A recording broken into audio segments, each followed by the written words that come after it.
Welcome, everybody, to the Cincinnati Bengals Weekly Show on the Grueling Truth Sports Network. I'm your co-host for the Cincinnati Bengals Weekly Show, Mike Goodpaster. Right now, I'd like to welcome in my co-host, Ty Robbins. How you doing, Ty?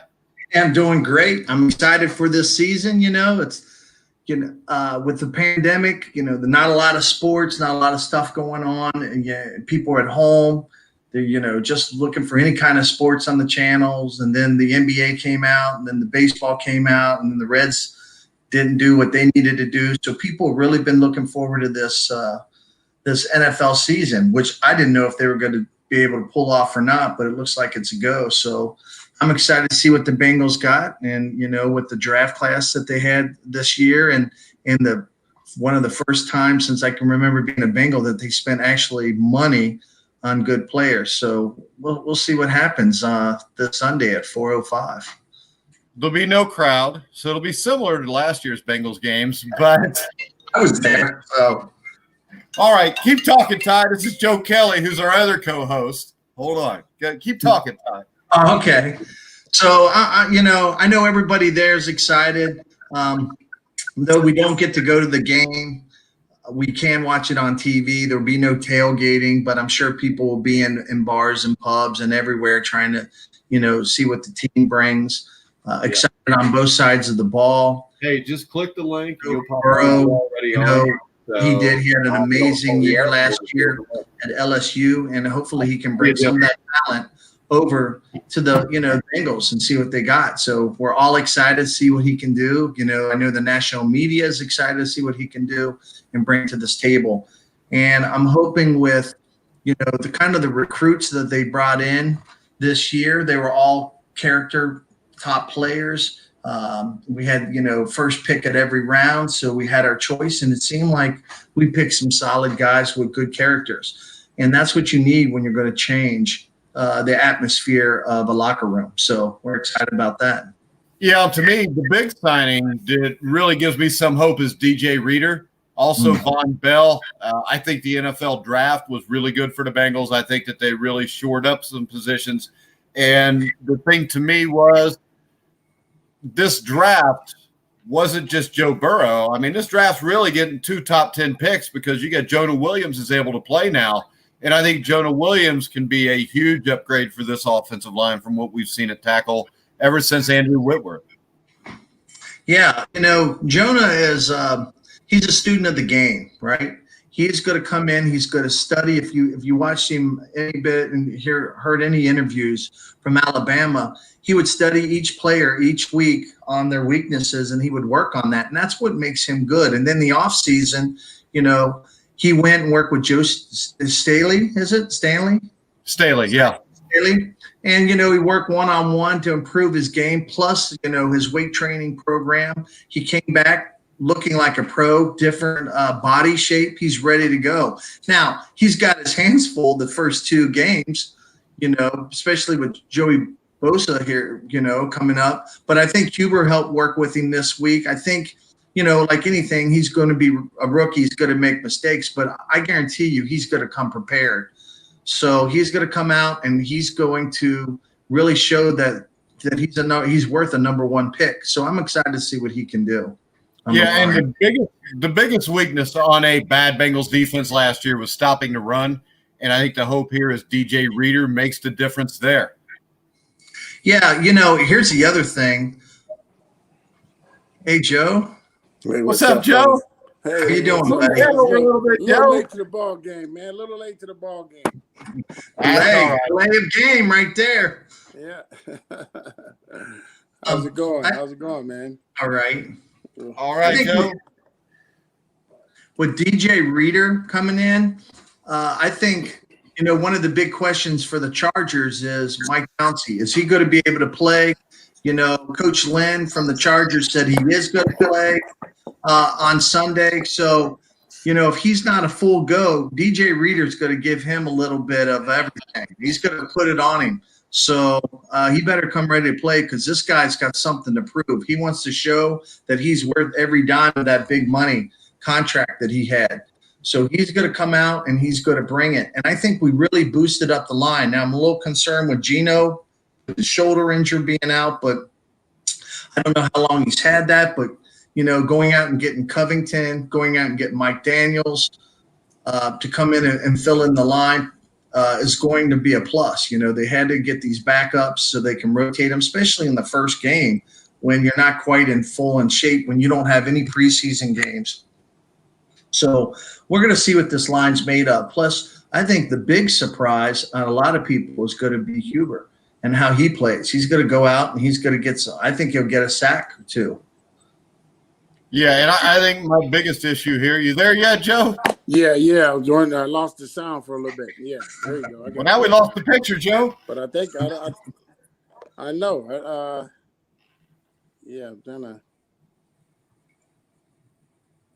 Oh, we lost the sound. All right, so my big question, and it would have went to Joe, and it will go to Joe when he comes back on here, Ty, is I thought the biggest weakness on this team last year was linebacker. The one good thing is Nick Vigil's now a Charger, so that should help the Bengals. Yes. And Logan Wilson, you drafted him. What's your take on the linebackers for the Bengals so far? It's hard to without a preseason game, but I'll tell you what, I agree with you. One of our huge weaknesses were linebackers. Vigil was too slow getting out sideline to sideline. I felt like Evans didn't really do his job either. Pratt came along. He started to pick it up at the end of the season. So going out and getting Bynes from the Ravens to kind of lead those young guys, I think Coach Tate or Golden Tate is going to do a good job with the linebackers. He's going to take them under their wing. And all three of the linebackers that they drafted are, cover guys. They're especially Wilson. He's a 3-down linebacker. So I think we're going to finally be able to get and cover tight ends and running backs coming out of the backfield and hopefully sew up some of those problems that, like a lot of our problems were over the middle. I mean, so many passes. If you watch the Rams game, Cup killed us over the middle, over and over. So hopefully our linebackers can pick it up. And I think it'll be a slow start until they get going. But once they go, you're going to see them start to rotate in and hopefully make a big difference. So I'm excited to see what they can do. So how much concern with the COVID, no OTAs, no preseason football? How big a concern is it that 40% of this roster is different from game one in Seattle last year? Yeah, but, they're a lot of them are professionals. They all came from, Bell came from the Saints, Reeder came from Houston. They all came from playoff teams, when they come from playoff You got teams. this straightened out, Joe? Got it. I had to bring the wife downstairs. Look at she's trying to hide. She can make me a drink. All right. So, Joe, what's your take on the Bengals linebacker situation now? Last year, it was pathetic, and now I think it has improved a lot. Well, they got faster. So, in this today's ball, it's speed. That those guys are a lot more athletic. But it's still you have to wait and see. They're young, and they a couple of those guys have really good college careers. But the thing is, to see if they're going to be able to transition. It's a different game. The speed is it's a different level of speed. It's a different level of physicality. So it'll be interesting. On paper, we're definitely better. On paper, we're definitely more athletic. I think the linebackers can take some of the pressure off of the safeties and may allow the defensive coordinator to maybe call some things. We can go after some guys. We knew last year we just didn't. You didn't have the linebackers that can run with a tight end or run with a running back out of the backfield.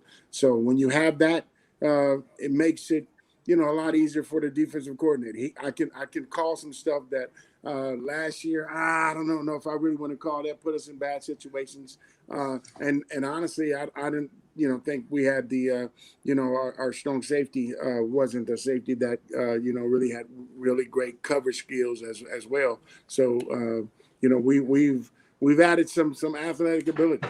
So now it's I'm eager. I'm eager to see those guys. There was no preseason. It's gonna be this is the first time. So here you imagining first preseason game, at my rookie year or first time going out. It's different, but now it's the real deal. Yeah, so there's no being able to shoot fake bullets. You're coming out the gate shooting live bullets. Yeah, and Joe, me and Ty talked about this a little bit earlier, but with 40% of this roster being different than it was week one last year, with no OTAs, no preseason games, how big of a deal is that? You know what? I think the one advantage is that everybody had to do it. So everybody's going to go into this first game ill prepared, and I think the biggest thing is it's one thing being in practice shape, going to camp. I've always every time I went to camp I was in shape, but it's another being out there on the drive. So when you're out there and practice, it's scheduled. Hey, we're gonna do an 8-play drive. Now when you get out there, God forbid that the first drive is a 12-play drive, and you're zapped. So from a standpoint, I think the biggest thing is going to be players conditioning, which ultimately may lead to some injuries. They're going to have to really watch that because like I said, guys, preseason you get to play a series, play 2 series, rest, come out. Now it's live, so yeah, it's going to be interesting to see their conditioning. But like I said, it's an even playing field because everybody is in the same situation. You look at guys, you in practice, there's coaches are standing there and they're telling you, okay, here if you're Jonah Williams and you're coming back and you're making the wrong steps, the coach is right there to tell you. Now you're going to go against Bosa. Coach is not going to be there. You're not going to hear coach telling you, these things. So it's going to be interesting to see if he's going to be able to, someone like in that situation is going to be able to handle a veteran player. Both their defensive ends are one of the, this is probably one of the best outside duels coming. So it's going to be interesting to see if a guy like him that can handle it. I think it's going to be easier, in my opinion, for Joe Burrows than for a player like Jonah Williams. So it's going to be a situation where they're going to throw different looks at you, different fronts, and you're not going to see the things that you're seeing in practice. So, but that's going to make it's going to be even for both teams because it's going to be like that for everybody.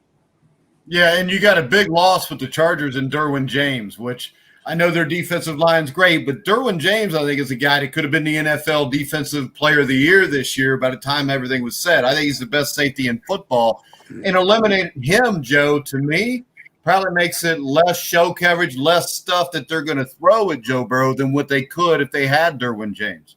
Oh, absolutely. When you take a guy of his caliber, Ron Miles is their defensive back coach. He's been there for a while.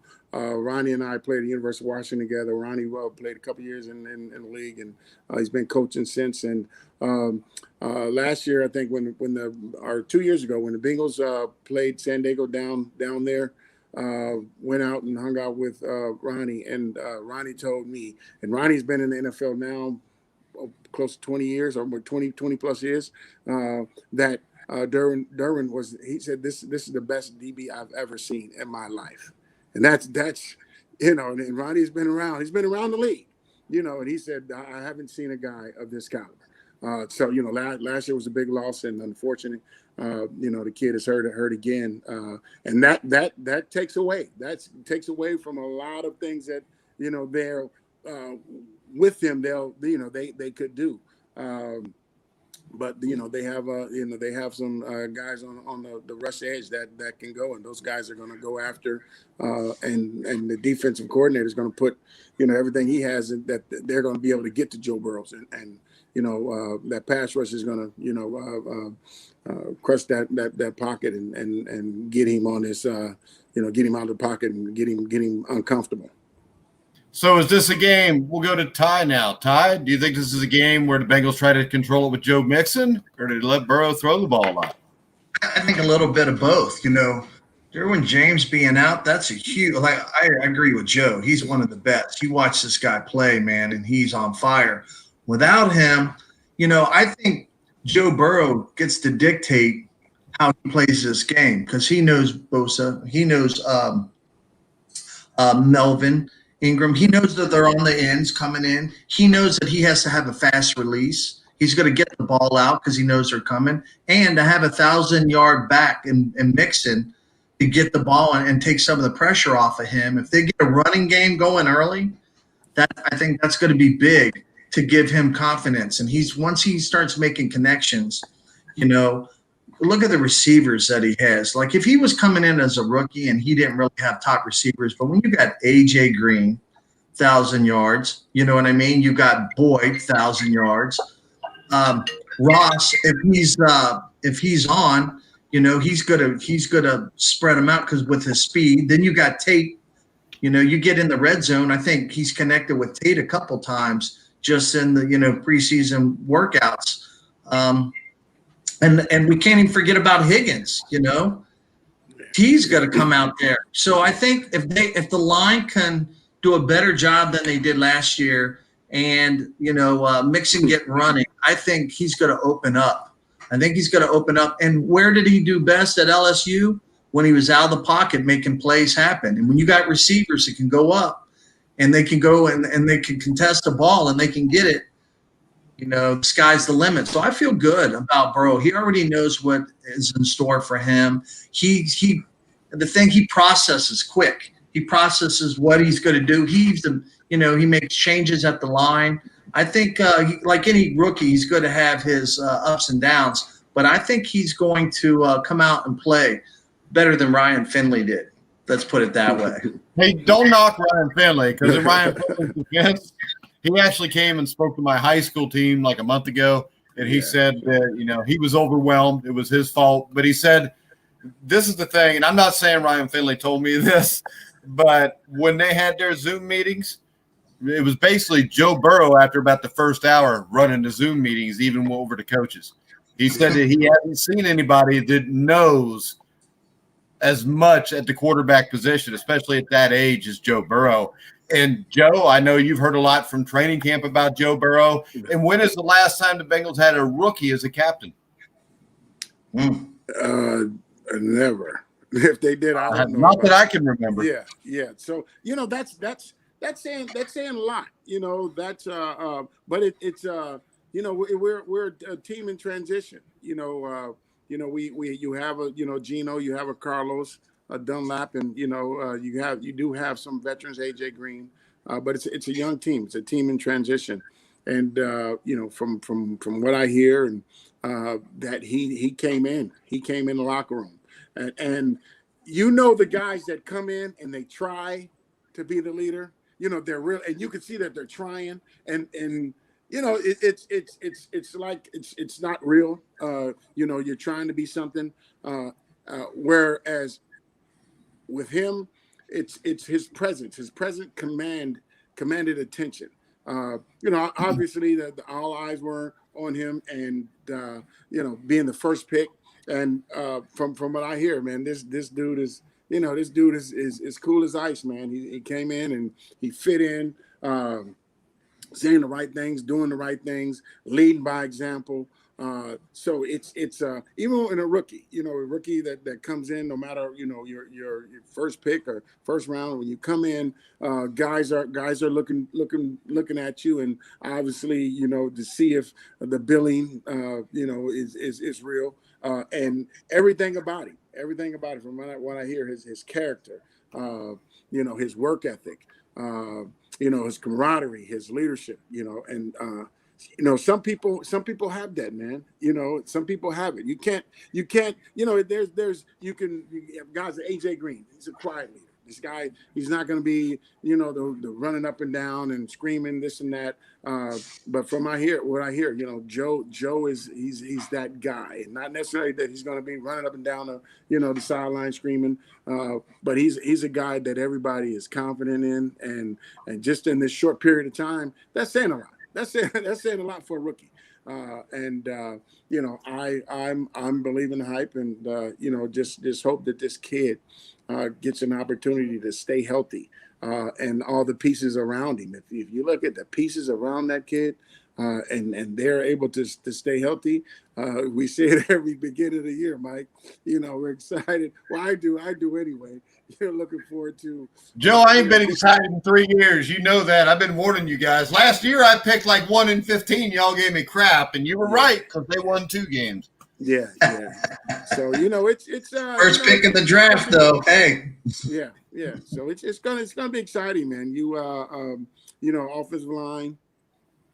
Mike, we can't do anything but go up, Ty. You couldn't play any worse. But even that being said, how bad our offensive line was last year.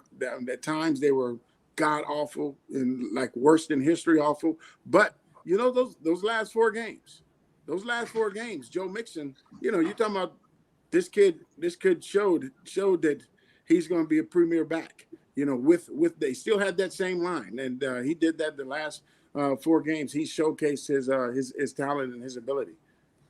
Well, my big question to all this is, I think the team, there's actually enough players here. They could make a run at 7 or 8 wins, maybe even 9 wins in the playoffs this year. But my big question, Joe and Ty, will go Joe first and then Ty. My question here is the coaching good enough to get it done? Well, when you have a rookie that comes in and he's commanding the quarterback room and film, that's saying a lot. I don't know if you can come in. Is that saying a lot or saying not much about the coaches? Yes. I don't know if you're going to come in and you're going to command Belichick's room. And that's he's in Belichick is another atmosphere. But we know at the end of the day, head coach, offensive coordinator, defensive coordinator, all lacked experience. None of them really had really huge success anywhere else. So they're fortunate to get another year.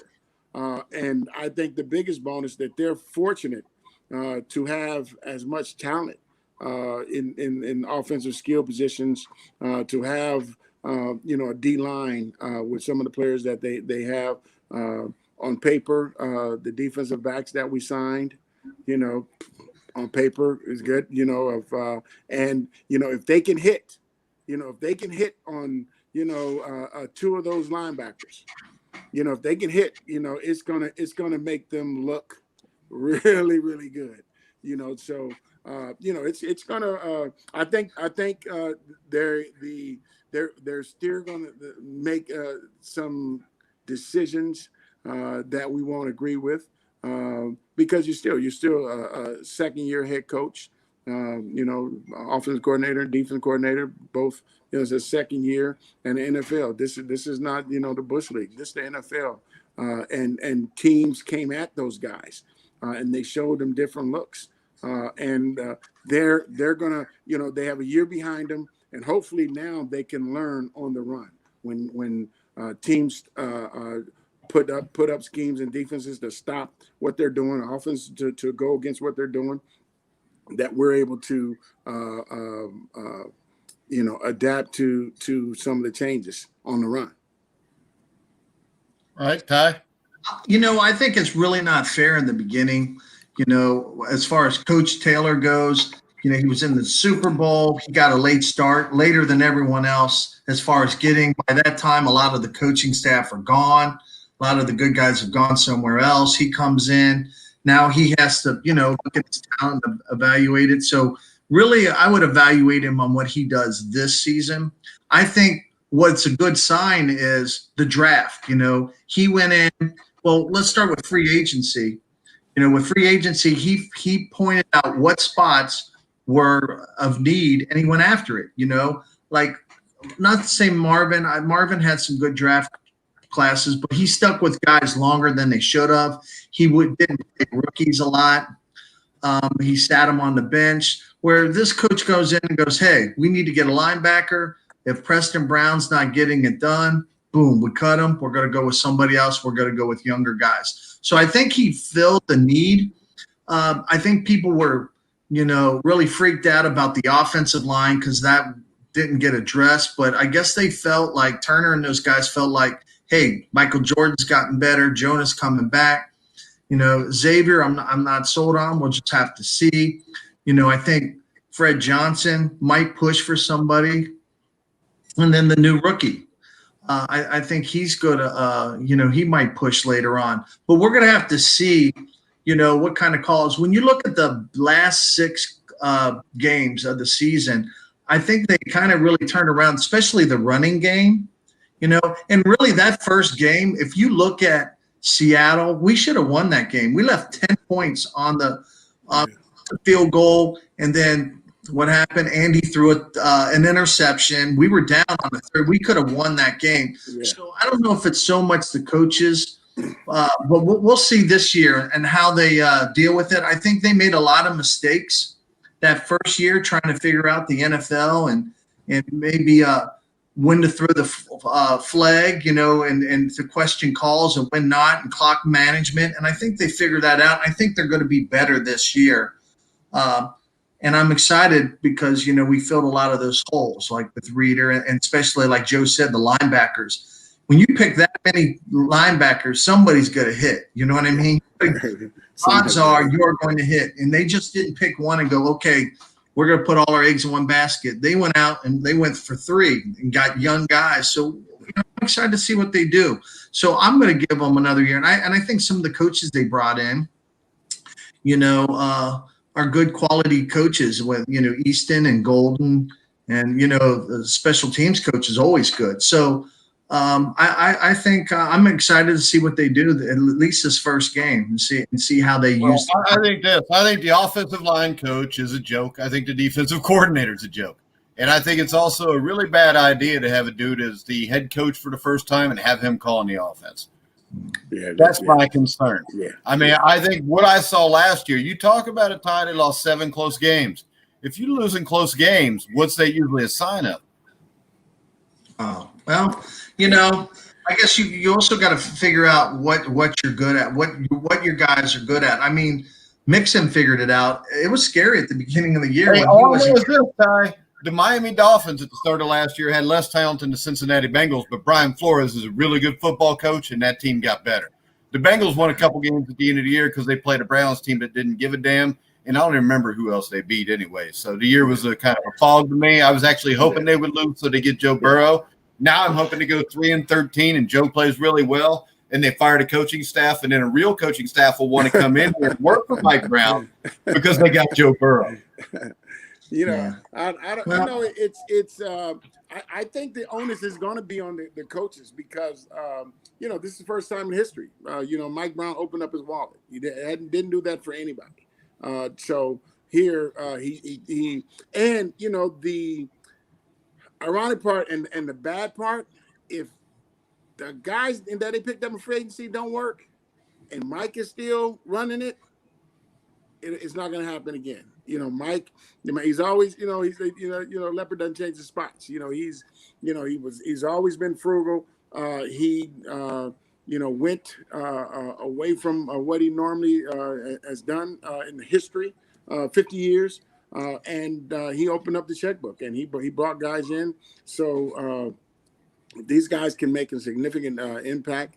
And I think, with what he's given the coaches, he's done more this year than, like I said, than he has done with any other coaches. I think it is a very inexperienced staff. And I think they're going to make mistakes. Because you don't just become a head coach, never been a head coach at any level, then all of a sudden you're going to be a really good, head coach in the NFL. Doesn't work like that. There's 1,000 different things that he still hadn't seen. Of course, last year, like I said, Seattle, we should have won that game. I was there. But then you had a really good team that came in town, San Francisco, and just annihilated everything, offensive, defensively, and we never adapted, we never changed. It was like here, you seen what they were doing, their offense was doing against us, and you never changed anything. Defensively, you see how they were attacking us, and you never changed anything. You have to be able to adapt. The other team, they look at film as well. And they're going to attack your weaknesses, and you have to be able to see when the team is attacking your weaknesses or even your strengths, and you have to have other alternatives. You have to have you just can't go in and say, okay, we're going to do this, we're going to run the ball down their throats, and then they're stuffing you, and you have nothing else.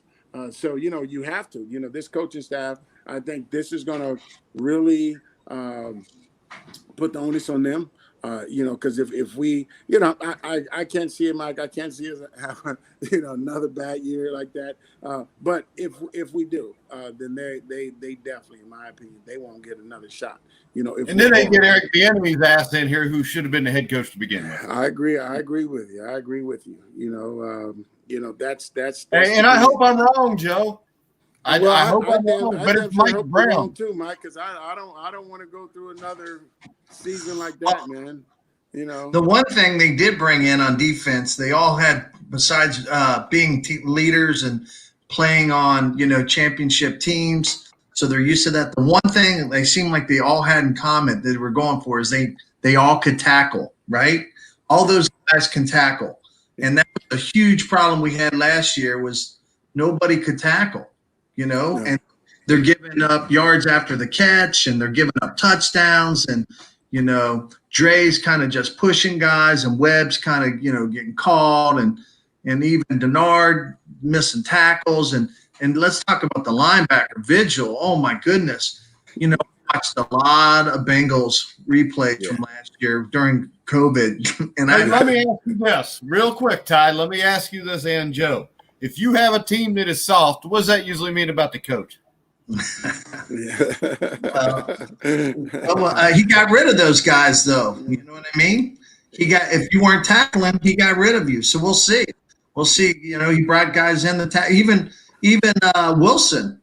That he brought in Logan Wilson. What are all those linebackers known for? Tackling. Go tackle. So Mackenzie Alexander never missed a tackle. All of those guys have comments. So we're going to see. They're going to – in this league, you better stop the run. You better be able to stop the run. So now they got the line. Now they got, hopefully linebackers that can go sideline to sideline and not give up these big yards. Yeah. So now, I know a couple weeks ago, Joe, they said A.J. Green tweaked some. Is A.J. Green 100% ready to go for this game? I believe so. I believe he is. From all that I've heard, that he's ready. He's rearing and ready to go. It was precautionary. He can get flat out if he wanted to. Run a 40-yard dash. He could. And so 40. That's gonna work on your hamstring. So from everything that I hear, that he's ready. It was something really precautionary. And I think this is probably the first season opener in a while where I think everybody is healthy. Our depth is there, and now it's just gonna be what kind of game plan. How are we going to attack San Diego? How are we going to counter? It's Los Angeles, Joe. Come on. What you say? It's Los Angeles. You sound like me now saying San Diego. It's San Diego. So who? Hey, the good thing, Joe, is this: when the Rams moved to St. Louis, I was still calling them L.A. I never stopped, and then it came full circle, and now I'm right again. Yeah, I'm sorry, I did say San Diego. The Chargers. Yeah, Chargers need to go back to San Diego. Damn it, they're messing up my hometown. Have you seen that stadium? Man, I don't think they're going anywhere. So yeah, I was invited. to that stadium. The opening. So it's that and the new Raider stadium. Both of the stadiums are insane. Oh yeah. Yeah. So it's gonna be interesting. I think here, what we weren't a tough team. There was nothing tough about us, offensively, defensively, special teams. here, this still, even though the game is tied, the game is opened up. It's passing. They're going to pass more, but still, you have to have a level of physicality in there. Even if it's your offense, being the aggressor. Even if you have a tight end that's running people over, like Kansas City, look at their tight end, Cincinnati kid. We have to have a level of toughness. We got to bring that, every week. I know we don't have an identity. We don't know what we are. And that's I think the identity is Joe Burrow. Well, yeah, and Joe Burrows is a tough kid. And this is my hope, Joe. If you remember the Colts, after they moved, the Colts were run by the Irsay family, which was a complete joke, just like the Bengals have been with Mike Brown. But they lucked into Peyton Manning, because I'll still say this. If Peyton Manning doesn't go there in 1998, I don't think you ever see a Lucas Oil Stadium, and I think the Colts would have been the Los Angeles Colts by 2003. Good. That's a strong possibility. That's a strong possibility. When Joe talks about identity, I think they're going to find it this season.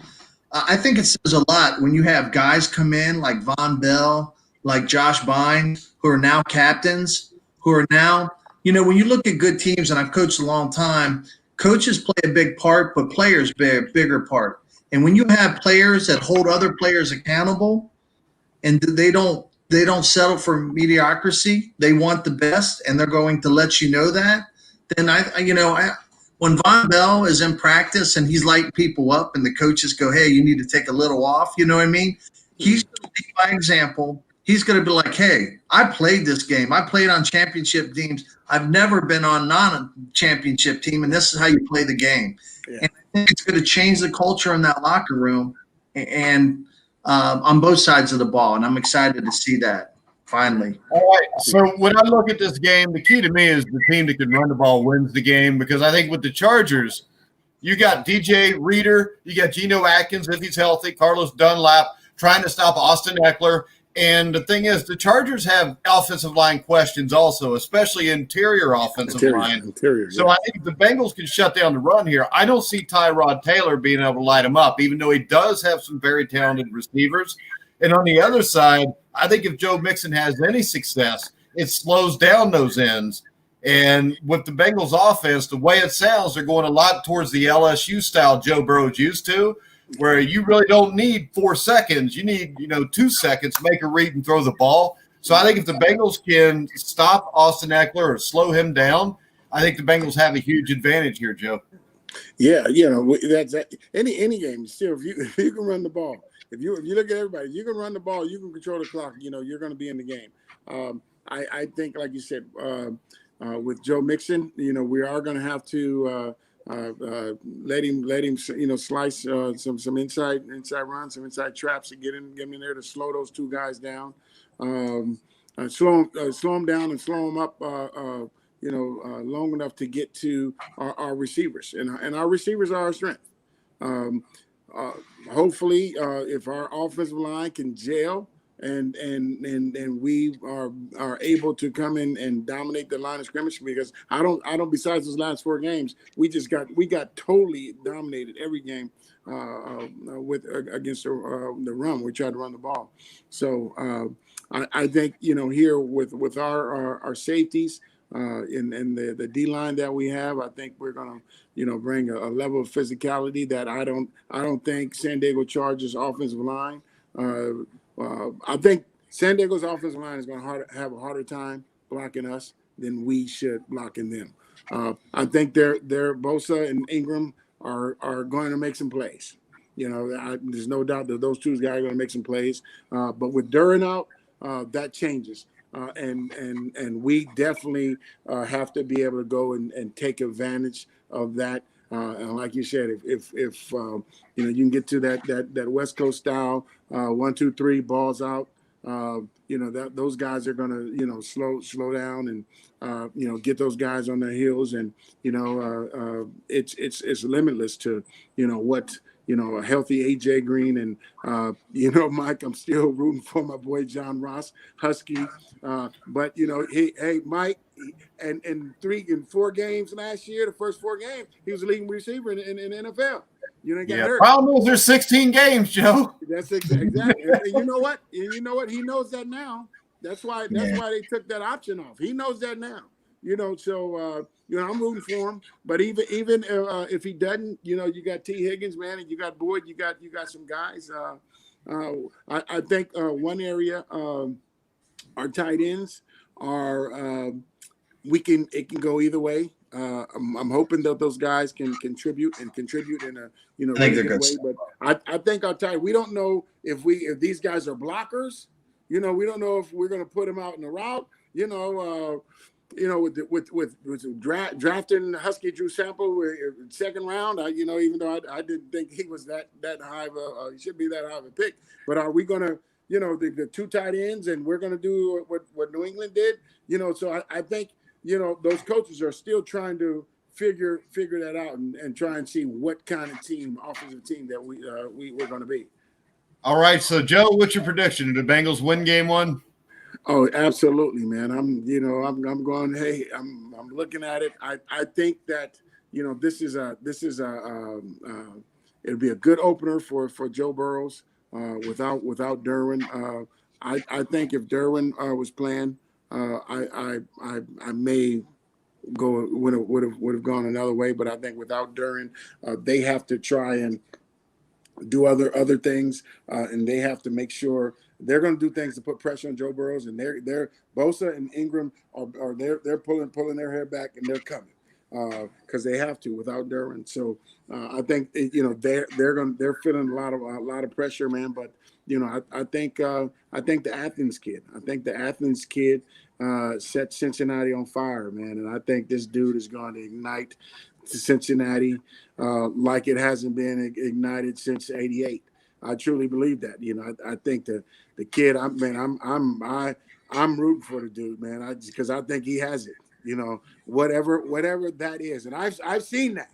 And that's not something. Either you have it or you don't. And I think that kid has it, man. And I think if we can put the pieces to the puzzle, man, I see us going out. I think it's going to be a close game, but I'm looking at us. I'm looking at a score maybe like 28-14. All right, Ty, you agree with Joe? I do agree with Joe, but I feel like the Bengals have to weather the storm. And I tell my guys, like when I coached, when you got a superior group like Bosa and Ingram coming in, you got to weather the storm. They're going to come all out in the beginning. But as the fourth quarter comes and no preseason games and no scrimmages, they're going to be tired. And when you have, I agree with Joe, when you have the receivers that you have and you can put a fresh set of legs in, Bosa and Ingram are going to slow down. And that's going to open up the doors for, Mixon. And it's going to open up the doors for the receivers.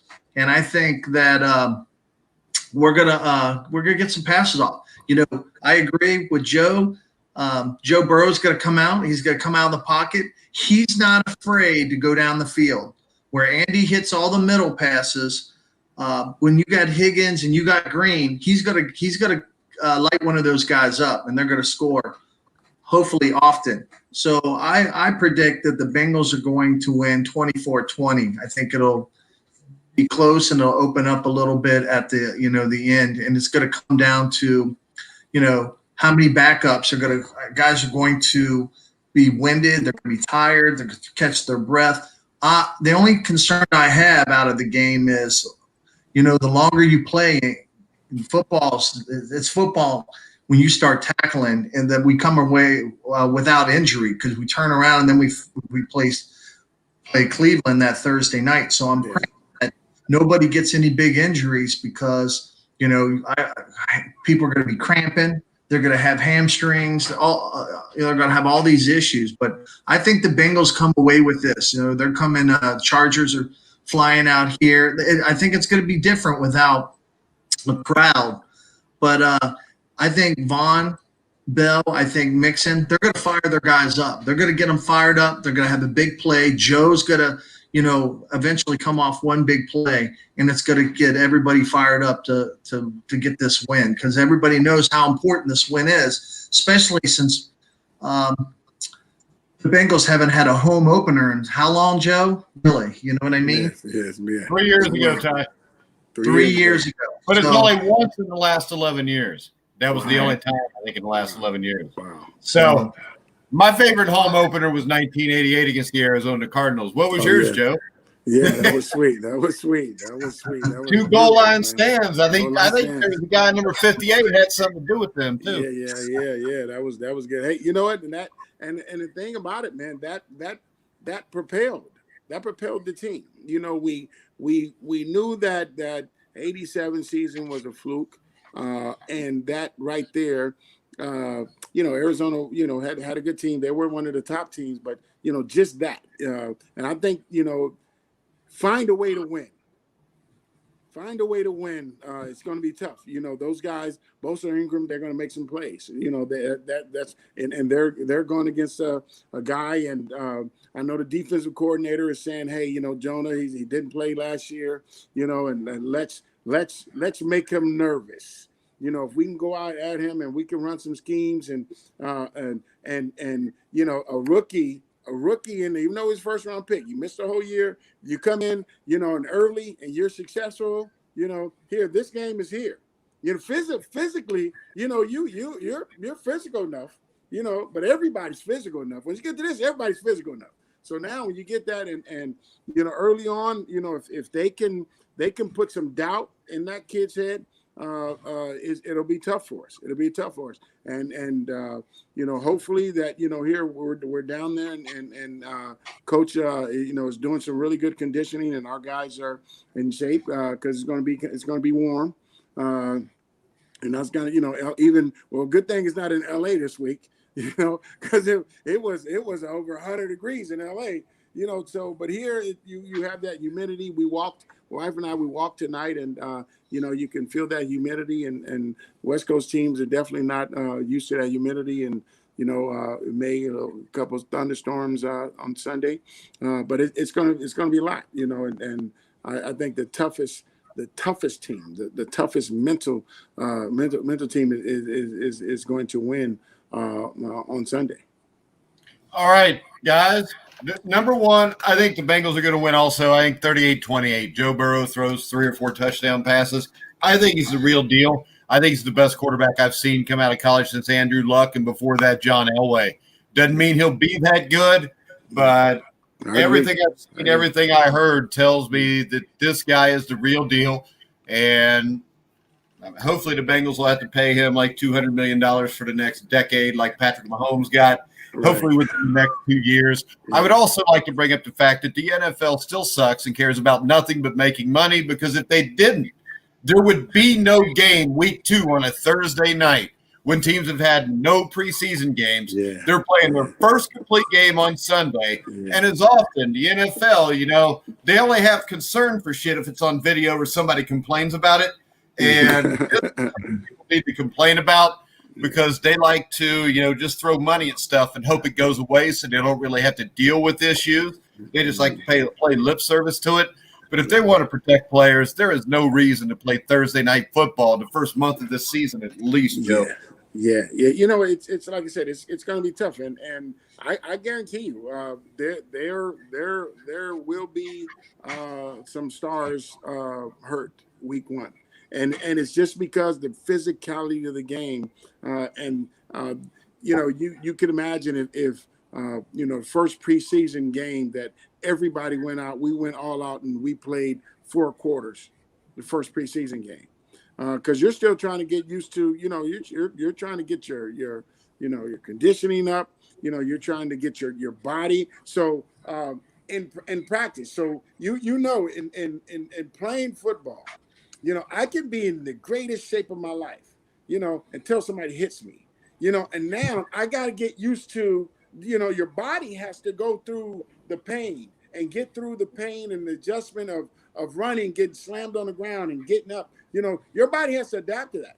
And there was never a time where I went to a camp, physically fit, ready, condition, great condition, get there. And that first week, my body is, oh my God, and I'm in cold tub, ice bath, hot, pool, but then, your body week 2, week 3, week 4, and then you got the first preseason.